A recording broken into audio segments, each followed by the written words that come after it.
Samantala, inihahanda na ng Department of Social Welfare and Development o DSWD ang nasa 3 milyong food at relief packages bilang tugon sa posibleng epekto ng mga bagyo at kalamidad.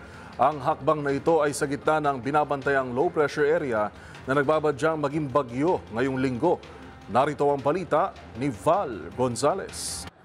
Ngayon pa lamang ay aabot na sa mahigit 3 milyong family food packs ang nakalagak sa 738 warehouses ng Department of Social Welfare and Development o DSWD sa buong bansa. Ito ay bilang paghahanda ng DSWD sa mga pagpasok ng bagyo sa Pilipinas kasabayan ng pagsisimula ng panahon ng tag-ulanda.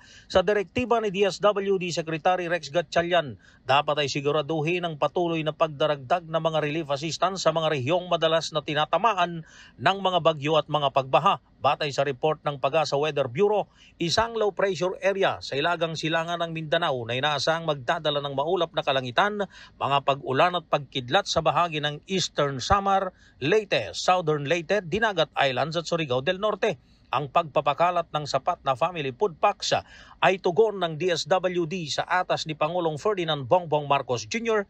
na tiyakin ang kaligtasan at agarang interbensyon ng gobyerno sa panahon ng mga bagyo at iba pang mga kalamidad. Para sa MBC TV Network News, ako si Val Gonzalez, DZRH, una sa Pilipinas, una sa Pilipino.